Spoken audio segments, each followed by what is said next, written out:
जीवन भर तक आपका वात दोष सिर से लेकर पांव तक बैलेंस में रहेगा इस वीडियो को देखने के बाद।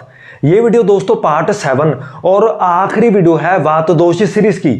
पिछली वीडियोस को देखने के लिए मेरे चैनल पर वात दोष सीरीज की प्लेलिस्ट मैंने बनाई है, वहां पर आप जाकर देख सकते हैं। तो चलिए दोस्तों शुरुआत करते हैं। मैं आज बात करूंगा 5 बड़े आयुर्वेद के सिद्धांतों के बारे में जिनसे आप सीख जाएंगे कि वात दोष को जीवन भर कैसे बैलेंस करना है। जिसमें पहला आता है आहारचर्या, दूसरा आता है प्रकृतिचर्या, तीसरा आता है दिनचर्या, चौथा आता है ऋतुचर्या और पांचवा आता है मेंटल हेल्थ। एक एक करके इन 5 सिद्धांतों के बारे में हम जानेंगे क्या क्या नियम है, उनको कैसे आपने पालन करना है ताकि आपका जो वात दोष है वो जीवन भर बैलेंस में रहे। अब हम दोस्तों बात करते हैं पहले सिद्धांत पर, आहारचर्या पर। आहारचर्या का मतलब है कि खाने पीने के कुछ नियम आयुर्वेद में बता रखे हैं जिसको आपने जीवन भर तक और रोज फॉलो करना है। इसमें जो नियम आते हैं मैं वो आपको बता रहा हूं। आपने खाना जो है वो हमेशा गर्म खाना या फिर हल्का गर्म खाना खाना है। मौसम का ध्यान रखकर खाना है। ठंडा खाना नहीं खाना है, इससे पाचन ठीक से काम नहीं करता है। खाना आपने हमेशा ताजा खाना खाना है, फ्रेश खाना खाना है। आपने खाने को बासी खाना नहीं खाना है कि पहले पका लिया फ्रिज में रख दिया फिर दोबारा गर्म खाना है। नहीं, फ्रेश खाना बहुत जरूरी है क्योंकि फ्रेश खाने में जो प्राणिक एनर्जी है, जो बायो एनर्जी होती है वो बहुत ज्यादा होती है। फिर खाना जो आपने है उसमें थोड़ी चिकनाहट और थोड़ा तरल पदार्थ होना चाहिए। बिल्कुल ही रूखा सूखा, बिल्कुल ही बिना घी वाला, बिना घी के, बिना तेल के खाना नहीं खाना है। इनसे भी क्या है, वात दोष बैलेंस में रहता है। फिर आता है कि आपके खाने में, आपकी प्लेट में 6 रस होने चाहिए। यह आयुर्वेद की एक स्पेशल टिप है। 6 रस जो आते हैं ऑर्डर वाइज, स्वीट, सोर, सॉल्टी, पंजेंट, बिटर, एस्ट्रिंजेंट, मतलब मीठा, खट्टा, नमकीन, तीखा, कौड़ा और कषाय रस। ये 6 टेस्ट का सिद्धांत ये है कि जब आप इन 6 टेस्ट को अपने आहार में लेते हैं तो इनसे आपका पाचन जो है वो पूरा अच्छे से काम करता है और जो भी पोषक तत्व होते हैं आपके खाने में वो भी एकदम अच्छे से आपके शरीर को लगते हैं। खाना जो है आपने वो अपनी भूख के अनुसार खाना है। किसी को ज्यादा भूख लगती है, किसी को कम भूख लगती है, तो उसका भी आपने जरूर ध्यान रखना है। फिर खाना जो है आपने जब भूख लगे तभी आपने खाना खाना है, बिना भूख लगे खाना नहीं खाना है। या फिर आपने कोई इमोशनल ईटिंग नहीं करनी है कि मन उदास हो गए चलो कुछ खा लेते हैं। नहीं, भूख लगेगी तभी आपने खाना है।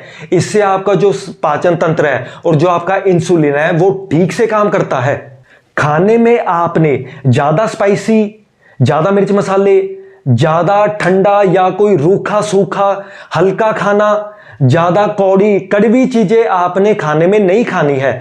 इनसे वात दोष फिर बिगड़ जाता है। खाना जो खाना है आपने वो चुपचाप खाना खाना है। माइंडफुल ईटिंग इसको बोलते हैं। आयुर्वेद में तो हजारों सालों से बता रखा है कि जब भी आपने खाना खाना है चुपचाप मन को शांत रख के खाना है। कोई मेंटल थॉट्स नहीं, खाना खाते वक्त साथ में मोबाइल नहीं चलाना, खाते वक्त टीवी नहीं देखना है। चुपचाप आपने अपने खाने को खाना है।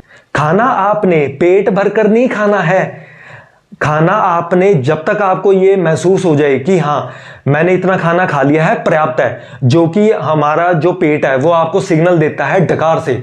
जब आपको एक डकार आ जाती है तो इसका मतलब ये है कि आपने खाना सफिशिएंट खा लिया है, पर्याप्त है। इसके बाद और मत खाना खाइए क्योंकि अगर आप ज्यादा खाना खाएंगे तो इससे पाचन तंत्र बिगड़ता है और फिर वात दोष भी बिगड़ जाता है।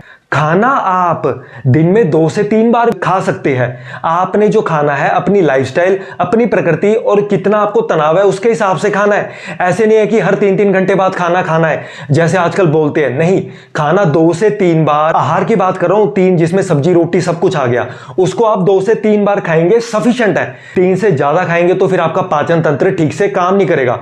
यह इंपॉर्टेंट टिप है, इसको बिल्कुल नोट करके रखें। गलत food combination, wrong food combination को नहीं खाना है। आजकल ये इंटरनेट के टाइम में और वायरल ट्रेंड के टाइम में बहुत चलन में है कि लोग रॉन्ग फूड कॉम्बिनेशन खाने लगे हैं। जैसे फ्रूट के साथ आपने कोई दूध वाली चीज, फ्रूट कस्टर्ड ले लिया, आपने स्मूथी बनाई है उसमें ही ओट्स घेर दिया, उसी में कोई खट्टे फल घेर दिए या कोई और फल घेर दिया। इसी तरह और एग्जांपल ले लीजिए, दही को आप तली हुई चीजों से खा रहे हैं, दही में आप कोई फल फ्रूट सलाद मिलाकर खा रहे हैं। दही को आप भारी चीजों के साथ, मिठाइयों के साथ, भारी भरकम अनाज, तेल मिलाकर, फैट मिलाकर खा रहे हैं, जो कि गलत है। तेल सलाद हो गया, उसमें आप एक्स्ट्रा वर्जिन ऑलिव ऑयल मिला रहे हैं, सलाद में मिलाकर खा रहे हैं, जो कि गलत रॉन्ग फूड कॉम्बिनेशन है। इसमें आखिरी जो टिप है वो है कि आपने जंक फूड, बाहर का केमिकल वाली चीजें, पैकेट वाली चीजें जिसमें केमिकल्स मिलाए होते हैं, जिसमें बहुत सारे एडिटिव्स होते हैं, उनको आपने नहीं खाना है, या फिर आपने कम खाना है। जो भगवान ने आपको खाना दिया है वो आपने खाना है। जिस खाने को अगर आप उसकी लिस्ट पढ़ते हैं कि इसमें क्या क्या मिला रखा है, क्या क्या इंग्रेडिएंट्स है, जिसको आप आसानी से नहीं पहचान सकते हैं, तो इसका सीधा मतलब यह है कि वो आपके शरीर के लिए नहीं बना है और वो नेचुरल खाना नहीं है। खाने के तो मैंने आपको नियम बता दिए आहारचर्या में, अब पानी के नियम भी आप जान लीजिए। सबसे इंपॉर्टेंट नियम यही है कि पानी आपने गुनगुना, हल्का गर्म या फिर गर्म करके पीना है। मौसम के हिसाब से मौसम का ध्यान रखना है। ठंडा पानी आप पी सकते हैं जब भयंकर गर्मियों के दिन चल रही है। घड़े का पानी पीजिए तो वो बेस्ट है। फ्रिज का पानी अवॉइड ही करिए, क्योंकि फ्रिज का जो पानी है वो प्रॉपर प्यास नहीं बुझाता है, फिर दोबारा आपको फिर प्यास लगती है, फिर आप ठंडा पानी पिएंगे जिससे जो आपका पाचन है वो ठीक से काम नहीं करता है। पानी जब भी आपने पीना है तो सिप सिप करके पीना है, घटाघट पानी नहीं पीना है। इससे आपकी जो प्यास है वो आराम से शांत होगी। खाना खाने से आप 30 से 35 मिनट पहले 250 से 300 ml आप पानी को पी सकते हैं। तुरंत पहले पानी को नहीं पीना है खाना खाने से पहले। इसी तरह जब आपने खाना खा लिया है तो खाने के 2 से 3 घंटे बाद पानी को पीना है। खाना खाया तुरंत बाद पानी नहीं पीना है, इससे स्टमक एसिड जो होता है पेट का वो पतला हो जाता है और फिर जो पाचन है खाने का वो ठीक से नहीं होता, फिर आपको गैस या फिर देर से खाना पचने की शिकायत हो सकती है। पानी जो है आपने खाने के साथ पीना है, मतलब जब आप खाना खा रहे हैं तो 100 से 150 ml पानी को आप पीजिए। खाने के साथ पानी पीने से तीनों दोष बैलेंस में रहते हैं। यह आयुर्वेद की स्पेशल टिप है। और आखिरी इसमें टिप है कि आपने प्लास्टिक का रखा हुआ पानी नहीं पीना। प्लास्टिक के बर्तन में, एल्यूमिनियम के बर्तन में या फिर कोई और बर्तन जो आपके शरीर को नुकसान पहुंचा सकता है। इनसे क्या है कि प्लास्टिक में स्पेशली माइक्रो प्लास्टिक्स होते हैं जो आपके शरीर को धीरे धीरे नुकसान पहुंचाते हैं। और अगर और कोई भी बर्तन है जो साफ नहीं है तो उनसे आपको फिर थोड़ा अक्यूट इन्फेक्शन का खतरा बढ़ सकता है। ये मैंने आपको आहारचर्या का आज सारा कंप्लीट बता दिया है। दूसरा जो आयुर्वेद का बड़ा सिद्धांत है वो है प्रकृतिचर्या। मतलब आपने जो भी खाना पीना है जीवन भर तक, रोज जो खाना है, अपनी प्रकृति, अपनी बॉडी टाइप के हिसाब से खाना है। क्योंकि सबकी जो बॉडी टाइप है, शरीर है, वो सेम सा नहीं होता है। आपका जो जेनेटिक्स है वो बताता है कि आपको कौन सा खाना ज्यादा सूट करता है, कौन सा नहीं करता है। ये आयुर्वेद में तो हजारों साल पहले बता रखा था। मॉडर्न साइंस तो अब इसको समझ रही है। इसलिए आप अपनी पहले प्रकृति को जानिए। मुख्य 3 ही प्रकृतियां होती है, वात की, पित्त की या कफ की। लेकिन इनमें भी फर्दर प्रकृतियां होती है, जैसे वात कफ, कफ पित्त, पित्त वात की जो प्रकृति है। तो अपनी प्रकृति को पहले जानिए, फिर आप समझेंगे कि हाँ मुझे कौन सा खाना सूट करता है, नहीं करा। आप उसकी लिस्ट बना लेंगे, फिर आप समझ जाएंगे कि हाँ यार मुझे ये डाइट, ये खाना पीना बेस्ट सूट करता है, इससे मेरे शरीर में एनर्जी रहती है, मैं ओवरऑल अच्छा महसूस करता हूँ।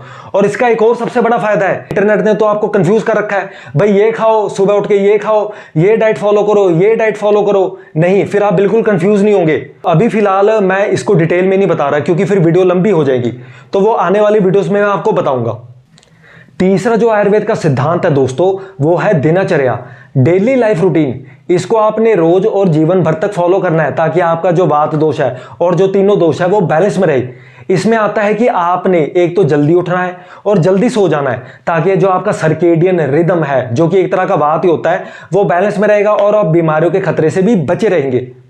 फिर है कि आपने जो खाना है उसको टाइम पर खाना है, उसका टाइम फिक्स रखना है। ऐसे नहीं कि आपने 10 बजे कर लिया खाना सुबह, फिर 1 बजे खाया, खाना आपने बीच में स्किप कर दिया। ऐसे नहीं करना है। जितना आप डिसिप्लिन रहेंगे खाने में उतना ही आपका जो पाचन है वो ठीक से काम करेगा और फिर ऑटोमेटिकली वात दोष बैलेंस में रहेगा।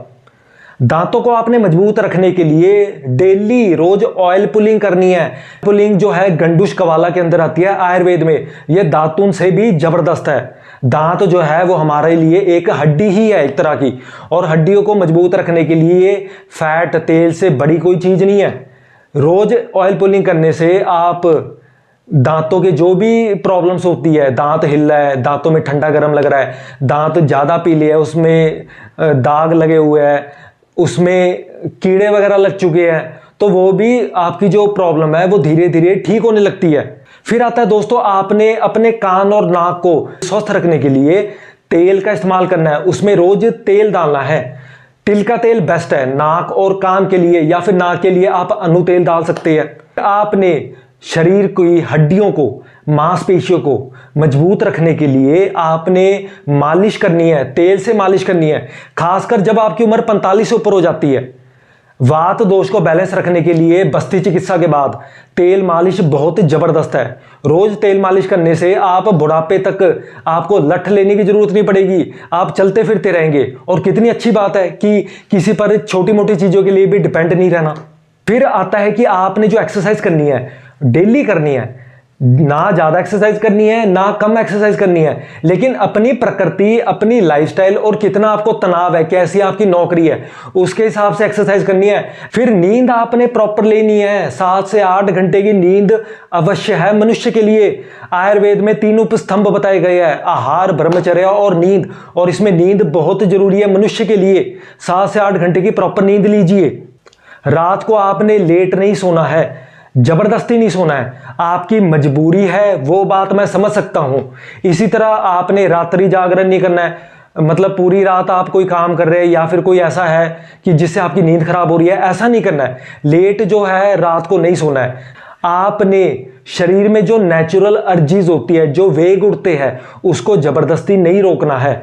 जैसे आपको भूख लग रही है, आपको प्यास लग रही है, आपको मल मूत्र की इच्छा हो रही है, और जो भी कुछ अन्य वेग होते हैं उनको आपने जबरदस्ती नहीं रोकना है। ये ऑटोमेटिक आते हैं। इनको रोकने से आपके नुकसान हो सकता है, आपका वात दोष भी बिगड़ सकता है। फिर आता है कि आपने आर्टिफिशियल एनवायरनमेंट में ज्यादा समय तक नहीं रहना है। इसकी सबसे बड़ी एग्जांपल है कि जब भी गर्मियों का मौसम आता है तो लोग एसी चलाने लग जाते हैं। दिन के समय तो एसी ठीक है आपके लिए, लेकिन अगर आप रात में भी एसी चलाते हैं, उसमें सोते हैं, तो इससे आपके शरीर में कफ दोष बढ़ता है। खासकर आपके दिमाग में, छाती, फेफड़ों में कफ दोष बिगड़ने लगता है। जब कफ दोष बिगड़ेगा तो वात दोष भी बिगड़ेगा ही, क्योंकि वो प्रॉपर सर्कुलेट नहीं करेगा। ये एक बड़ी इंपॉर्टेंट टिप है। एसी के बिल्कुल आप ऐसे मत समझिए कि एसी आपके लिए बिल्कुल फायदेमंद है। एसी का नुकसान भी होता है अगर आप उसको गलत तरीके से इस्तेमाल करेंगे। फिर आता है कि आपने ज्यादा ट्रैवलिंग नहीं करनी है, फालतू की ट्रैवलिंग नहीं करनी है। अगर आपकी जॉब ऐसी है, नौकरी ऐसी है, फिर तो वो बात अलग है। फिर तो उसके लिए आपको एक ऐसा रूटीन बनाना होगा ताकि जो ट्रैवलिंग का दुष्प्रभाव है आपके शरीर पर वो कम से कम हो। दिन के समय आपने नहीं सोना है। जो महिलाएं होती है, जो होम मेकर होती है, वो दिन में सोने लगती है। दिन में स्पेशली सर्दियों का मौसम, बसंत ऋतु और वर्षा ऋतु में सोना मना किया गया है आयुर्वेद में। अगर आप सोना चाहते हैं दिन के समय तो गर्मियों के दिन और जो शरद ऋतु में वापस जो गर्मी आती है उसमें आप 30 से 45 मिनट के बीच में सो सकते हैं। फिर आता है दोस्तों ब्लू लाइट। रात को आपने ज्यादा बल्ब चला के कंप्यूटर, मोबाइल पर काम नहीं करना है। इससे क्या होता है कि आपका जो मेलाटोनिन है, जो कि दिमाग रिलीज करता है, क्योंकि आपका सोने का समय होने लगता है 9 से 10 के बीच में, तो वो सारा सिस्टम बिगड़ जाता है। जिससे क्या होता है कि फिर आपको नींद प्रॉपर नहीं आएगी, तो आप जब उठेंगे तो ताजा महसूस नहीं करेंगे, दिमाग भी ठीक से काम नहीं करेगा और मन में भी थोड़ी जो है वो टेंशन सी रहेगी। इसलिए ब्लू लाइट का इस्तेमाल करें, दिन के समय करें।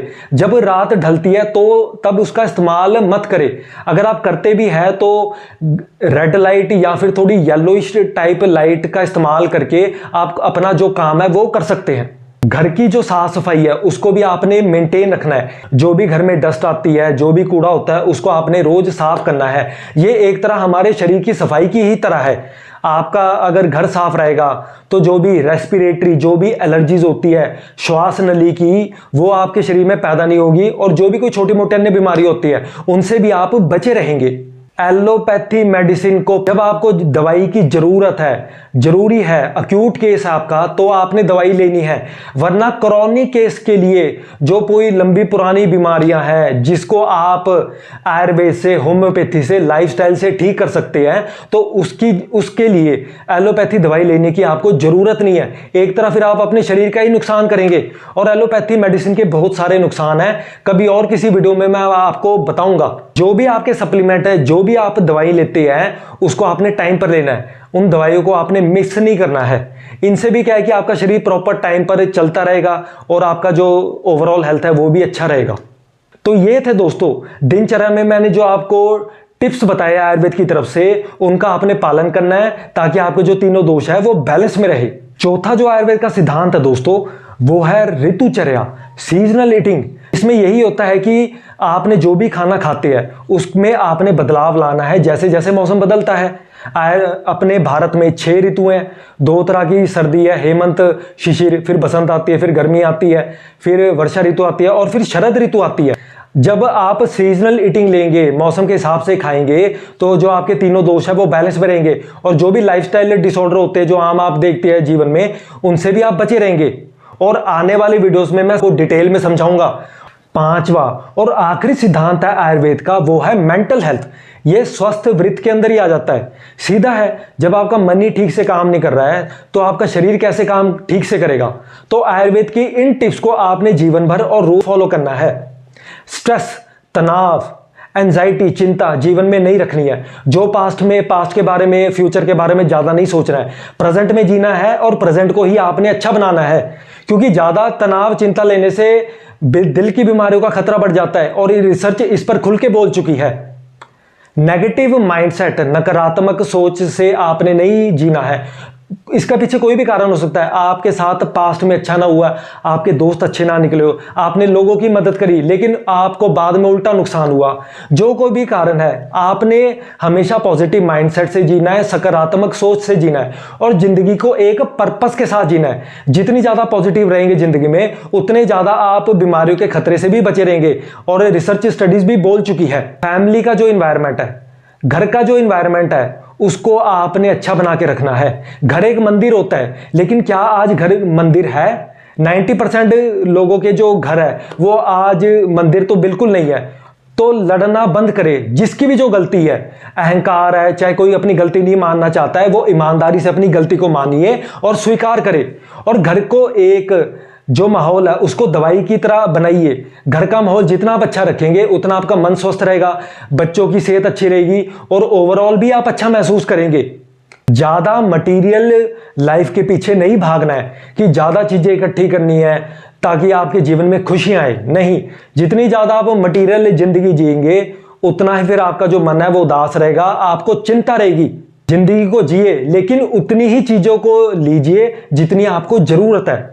इसी को तो मिनिमलिस्ट लिविंग बोलते हैं। आजकल मिनिमलिस्ट का ट्रेंड बढ़ा हुआ है क्योंकि लोग समझ चुके हैं यार ज्यादा चीजें, वस्तुएं, मटेरियल चीजों के पीछे भागने से मतलब सुख तो मिलता नहीं है, उल्टा नुकसान ही होता है। तो आज लोग जो है उतनी चीजें खरीद रहे हैं जितनी उनको जरूरत है। ऐसा करने से वो ओवरऑल अच्छा महसूस करते हैं और उनका जो मन है वो भी शांत रहता है। और रिसर्च भी इस पर बोल चुकी है कि मिनिमलिस्ट जीवन जीने से आपका जो ओवरऑल हेल्थ है वो अच्छा होता है। फिर आता है दोस्तों ये डिजिटल एज, आज की मॉडर्न लाइफ की ही देना है, ओवर स्टिमुलेशन।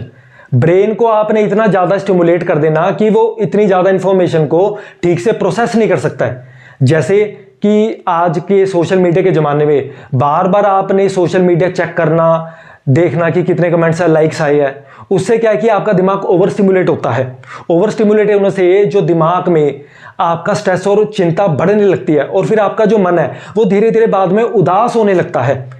इसी तरह ओवर इंफॉर्मेशन, ज्यादा इंफॉर्मेशन इकट्ठी करना, क्योंकि आपको आज इंटरनेट पर हर इंफॉर्मेशन मिल सकती है। आप सोच रहे हैं कि आज हेल्थ के बारे में जानते हैं, कल पॉलिटिक्स के बारे में जानते हैं, कल कोई और चीज के बारे में जानेंगे।